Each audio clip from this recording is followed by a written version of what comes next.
안녕하세요, 여러분. KT입니다. 저는 48점 아직 안 떴네요. 48점 목표로 하시는 분들, 보통 이제 경찰 준비하시는 분들이 많이 48점을 목표로 하시는데, 그분들을 위한 전략 팁을 들고 왔습니다. 어머나, 되게 많은 분들이 계시네요. 여러분, 저희 총평할 때 이렇게 좀 열심히 대답을 해주시면 좋으실 텐데. 자, 여러분 안녕하세요. 경찰 준비하시는 분들 굉장히 많으시네요. 이렇게 예쁜 말들을 어머나 제가 더 열심히 오늘 한번 전달을 해보도록 할게요. 자, 저는 48점 목표를 준비를 했고요. 문법, 청취, 독해 합해서 저희 아까 켈리쌤이 총점으로 정리를 해주셨잖아요. 총점 같은 경우는 123점이 만들어지셔야 되고요. 그 중에서 이제 문법, 청취, 독해 각각 문법에서는 무조건 92점 이상을 이제 만들어 주셔야 돼요. 제가 사실 셋 중에 가장 강조드리고 싶은 건 문법인데, 문법에서 먼저 우리 92점은 몇 점을 받으면 이제 몇 개 정도 틀리면 92점이 나오냐라고 생각하실 수 있는데, 딱 두 문제 틀리시면 92점이 나오실 수 있거든요. 그래서 켈리쌤이 아까 자세하게 설명해 주신 7가지의 문제 유형 중에서 좀 많이 어려워하시는 게 조동사와 연결사 문제예요. 그래서 그 두 가지 중에 하나의 팁을 이따 알려드리도록 할 거고요. 그래서 우리 목표는 일단 문법은 2문제 이상은 틀리지 않도록 한다. 그다음에 두 번째, 청취는 20점 정도로 목표를 잡으셔도 될 것 같아요. 청취는 저도 김윤성 선생님께 토스하도록 하겠습니다. 자, 그리고 김윤성 선생님이 되게 굉장히 준비를 많이 하셨어요. 그래서 딱히 저는 청취는 더 이상 이제 말씀을 드리지 않을 거고요. 그 다음에 이제 마지막 독해는 50점을 저희 목표로 하시면 될 것 같아요. 청취 올리는 거 굉장히 질문 많이 주셨는데 김윤성 선생님께서 잘 해주실 거고요. 자, 독해 같은 경우에 제가 개인적으로 굉장히 많이 받았던 질문 중에 하나가 독해를 어떻게 공부할 수 있는, 혼자 공부할 수 있는 방법이 좀 뭐가 있냐를 많이 물어보셔서 오늘은 혼자서도 독해 공부를 할 수 있는, 좀 해석력을 높이실 수 있는 방법을 또 준비를 해봤습니다. 굉장히 지금 김윤수 선생님 밖에서 기분이 올라갔다 내려갔다 하실 것 같은데, 자, 저 문법 92점 목표를 위해서 여러분들이 주의하셔야 될 것 2가지입니다. 첫 번째는 해석 연습이 필요해요. 자, 다른 문제 유형들, 아까 설명해 주셨던 시제라든지 준동사, 슈드생략 문제, 그리고 또 뭐 있죠? 그리고 가정법, 요런 문제들은 솔직하게 말해서 해석을 굳이 하실 필요가 없는 문제들이지만, 우리 연결사 문제나 그리고 하나 더 있죠. 조동사 문제 같은 경우는 해석이 되지 않으면 절대로 푸실 수 없는 문제들이 있어요. 그렇기 때문에 정확한 연결사의 의미 숙지, 그리고 해석 연습 2개를 통해서 적어도 내가 조동사 한 문제 혹은 뭐 연결사 한 문제 요렇게 틀리고 나머지는 다 맞아야겠다 라고 목표를 세우셔야 되고요. 두 번째, 우리의 목표 시간은 15분 이라는 걸 좀 기억을 해주시면 좋을 것 같아요. 실제 해석 연습 이따가 제가 설명드릴게요, 소채님. 자, 모의고사 풀이를 이제 집에서 이제 열심히 연습을 하실 텐데, 여러분들 공부를 하실 때 이제 어떻게 하시는지 정확하게 모르겠지만, 어떤 분들은 문제를 많이 풀면 점수가 오르겠지라고 하시는 분들이 많으시거든요. 하지만 우리 문제를 많이 푸는 건 시간 단축에 필요한 과정이고요. 그 전에 정확하게 우리 이해를 하고, 그 다음에 암기를 하고, 문제에 적용해보는 연습. 요게 먼저 되고 나서, 그리고 나서, 우리 마지막에, 시간이, 나는 좀 부족하다. 시간을 충분히 주면 다 맞을 수 있는데, 시간이 조금 한 20분, 25분 걸린다 하시는 분들이 마지막에 이제 소위 말하는 양치기로 시간을 줄여주시는 거예요. 실제 이제 독해 시간이 훨씬 더 많이 소요가 되기 때문에 문법은 15분을 목표로 잡으시고 이제 해주시면 될 것 같아요. 자, 그렇다면 한번 저희 연결사를 제가 준비를 해봤는데, 우리 같이 한번 이거 대답 잘해주시면 제가 치킨을 드리도록 할게요. 제가 많이들 헷갈려 하시는 대조관계의 연결사 2개를 가지고 왔어요. 사실은 이제 여기에 하나가 더 있거든요. 대조관계라고 하면 여러분들이 세 가지 중에 하나를 이제 이거 여기에도 들어갈 수 있고 저기에도 들어갈 수 있고 라고 생각을 하시는 첫 번째가 그럼에도 불구하고 여기 나와 있는, 그리고 두 번째가 반면에, 그리고 세 번째가 otherwise라고 하는 그렇지 않으면이라고 하는 아이들입니다. 자, 이 두 개의 차이점, 그럼에도 불구하고와 반면에 둘 다 그냥 대조관계 아닌가요? 라고만 암기를 하시면 분명 연결사 문제 틀리실 수밖에 없거든요. 그래서 요거 혹시 아시는 분 계시는지 한번, 자, 아시면 절과 구의 구분. 절과 구의 구분은 아니고요. 접속사 접속부사 아니고요. 자, 우리 요 위에 아래의 차이점을 보는 게 아니라 그럼에도 불구하고와 반면의 차이점을 보는 거예요. 지금 남신 최병찬님께서 왼쪽은 앞뒤가 뭐라고 하셨을까요? 앞뒤가 긍정, 부정. 이렇게 말씀을 하셨고요.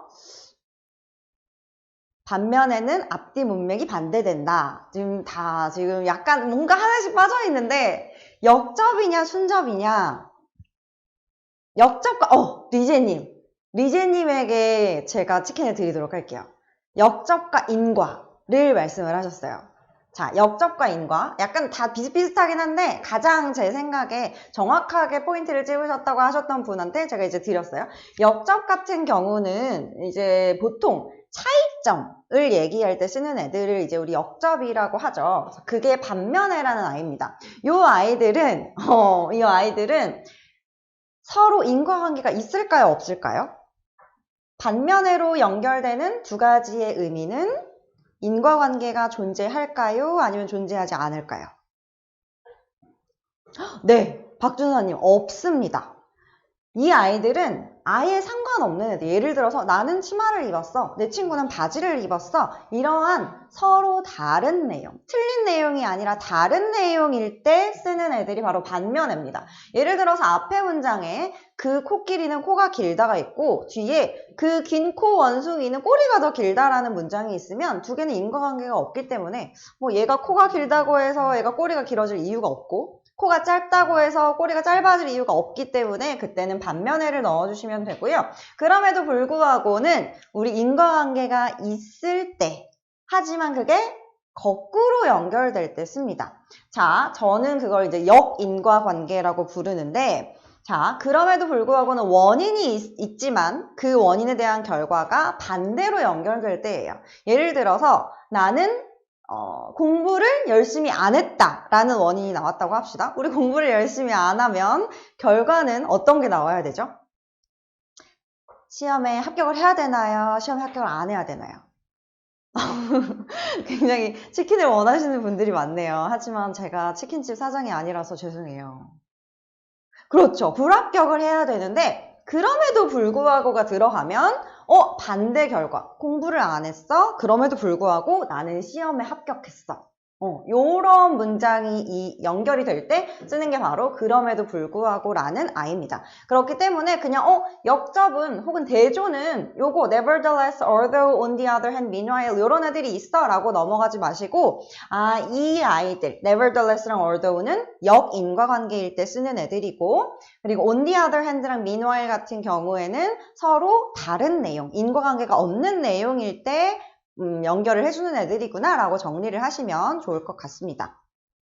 자, 한 가지만 더 물어볼게요. 아까 어떤 분들이 여기에서 접속사와 접속부사다 이렇게 말씀하셨는데, 자, 이 안에는 접속부사와 종속 접속사가 두 개 있거든요. 접속부사 두 개가 누군지, 종속 접속사 두 개가 누군지, 그리고 하지 맙시다. 그 다음엔 제가 설명할게요. 혹시 알고 계시면 올려주시면 제가 아메리카노를 하나 보내드릴게요.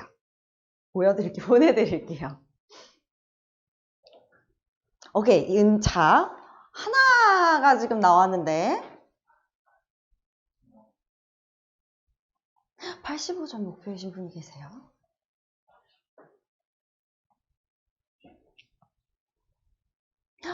왜 정답이 안 나와요? 자, 지금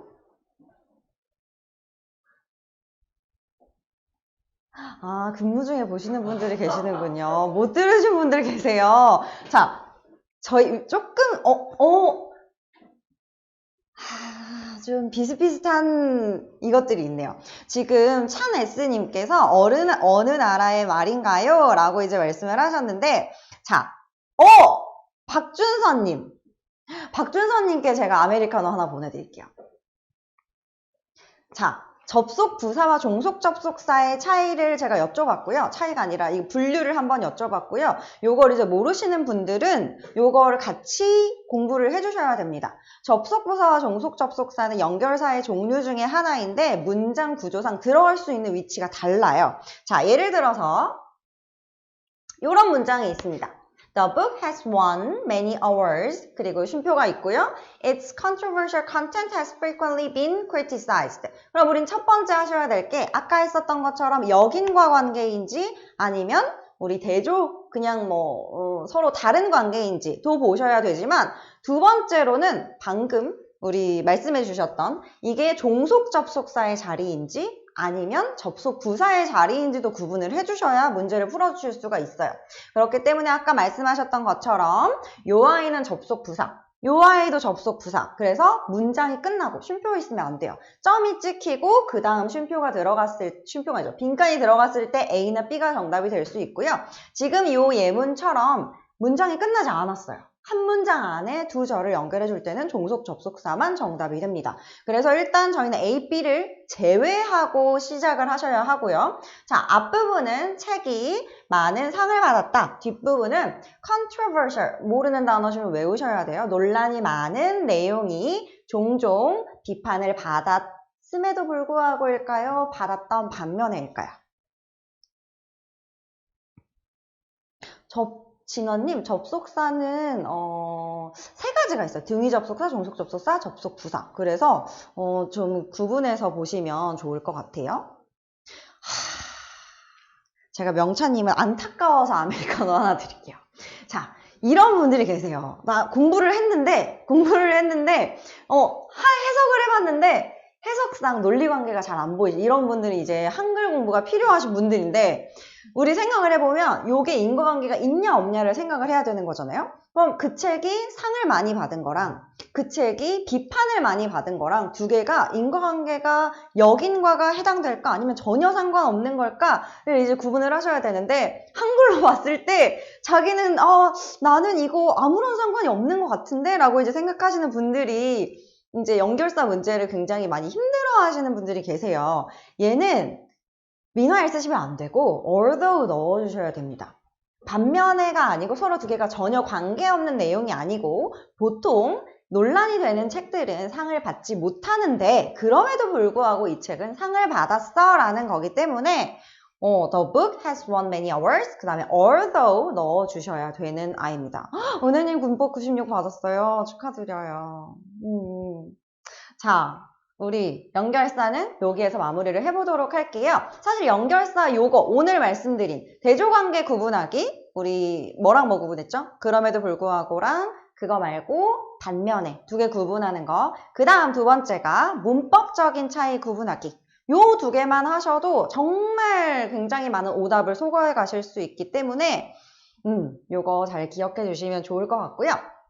자, 그 다음 독해로 넘어가 보도록 하겠습니다. 독해에서 제가 오늘 강조드릴 건 자, 어휘. 너무너무 중요하다. 사실 제가 나중에 Q&A 시간에도 어휘량에 대해서 잠깐 설명을 드릴 거거든요. 그래서 어휘 어떤 거 많이 외워야 되냐 물어보시는데 당연히 지텔프 어휘 외워주셔야 되고요. 어휘가 한 지문당 모르는 단어가 10개 이하이실 때 제대로 된 어휘가 준비됐다라고 하실 수 있습니다. 문법 공부하실 때도 상관없이 어휘 계속해서 열심히 외워주셔야 하고요. 그 다음 독해력 향상 방법 자세히 한번 보도록 할게요.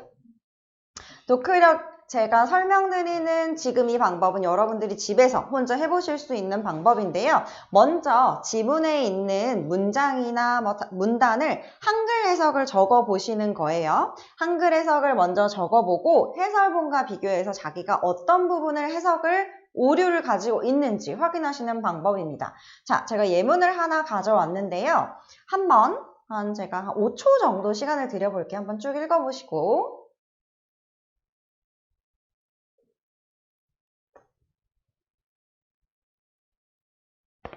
자, 요 아래에 있는 해석이 바로 제가 예전에 이제 가르쳤던 학생분이 숙제로 제출하셨던 해석이에요. 첫 번째로 발견하기 위해 만약 줄기세포가 생존할 수 있다면 몸에서 차단하지 못할 때 면역 시스템에 의해 그 팀은 사용했다. 쥐들의 그룹을 건강하게 시력과 함께 어쩌고 저쩌고. 자, 요 문장을 내가 써둔 문장을 해설본과 비교해 봅니다. 그리고 차이가 있는 부분, 내가 잘못 해석한 부분을 찾으셔야 돼요. 그러면 요렇게 4가지가 나올 거예요. 첫 번째, if를 잘못 해석하셨어요. 자, if는 2가지의 뜻이 있어요. 첫 번째는 명사절 뜻, 인지 아닌지란 뜻이 있고, 그리고 우리가 보통 많이 알고 있는 만약이란 뜻이 있죠. 내가 만약에 여기에 만약이라고 잘못 해석했다? 그럼 첫 번째 나는 if절이 명사일 때 해석을 잘 못하는구나 라는 걸 알아차리실 수 있죠. 요거는 해보기 전에는 내가 뭘 모르는지 찾아낼 수가 없기 때문에 꼭 한 번은 해보셔야 되는 과정이고요. 그 다음 2번째, 굉장히 중요한 부분 중에 하나인데 when not blocked by the immune system 이라고 나왔던 부분을 차단하지 못할 때로 적으셨어요. 이 부분을 이제 해설본 찾아보시면 차단되지 않았을 때 라고 되실 거예요. 자, 그래서 이 부분을 보고 나는 나는 우리 수동태 분사를 해석을 잘 못하는구나 라는 걸 조금 확인을 하실 수 있으실 거예요. 오케이, 나는 분사 수동태 공부해야 된다. 2번째. 그 다음 3번째. 건강하게. 우리 healthy는 healthily. 부사가 아니죠. 나는 형용사 부사를 헷갈리는 습관을 가지고 있구나. 4번째. 함께. with를 함께로 해석했는데 명사가 나오고 그 뒤에 그 사람의 속성이 나오는 경우에 with를 씁니다. 그래서 with를 쓸 때는 내가 꼭 함께가 아니라 어떤 상황을 가진 이라고 해석될 수 있구나 하는 해석방법 하나 있고요. 마지막 줄어드는, lacking을 줄어드는 이라고 해석을 하셨는데 lack은 줄어드는 게 아니라 없는 상태입니다. 그래서 결여된 상태를 얘기하거든요. 그렇기 때문에 요렇게 4가지. 나는 오늘 공부해야 할게. if 명사절 공부해야 되고 그 다음 뭐 해야 되죠? 분사의 PP 형태, 수동태일 때 어떻게 해석하는지 공부해야 되고 그 다음 형용사 부사 구분해야 되고 또 뭐 있었죠? with 해석할 때 좀 매끄럽게 할 수 있는 방법 마지막으로 우리 lack이라는 단어 정확하게 뜻 공부하고 가시는 거죠. 자, 제가 이제 좀 설명하면서 되게 질문 올려오신 걸 많이 못 봤는데 올려주시면 답변을 드리도록 할게요.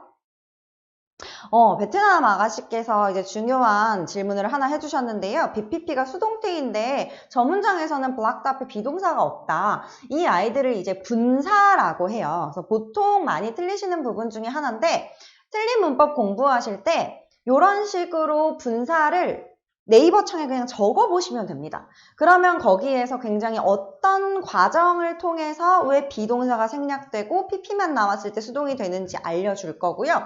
예문이 나올 거예요. 꼭 예문 연습까지 같이 해주셔야 돼요.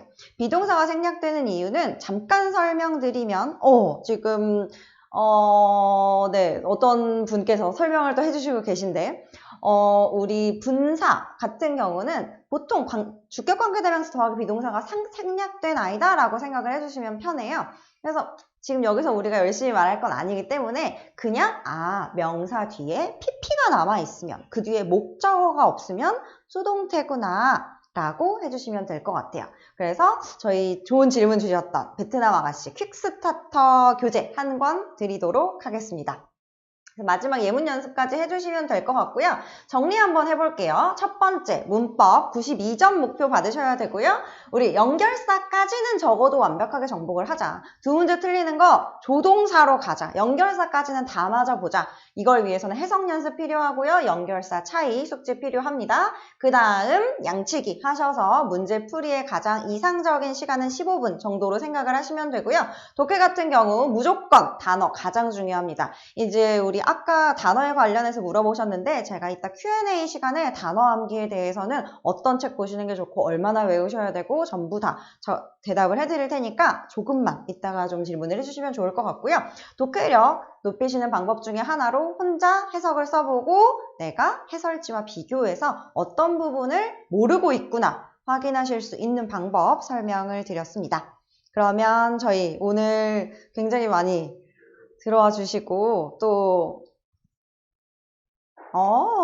독해 공부 방법 잘 이용하셔서 독해력 많이 올리셨으면 좋겠어요. 양치기는 최대한 많은 문제를 풀어주시는 방법입니다.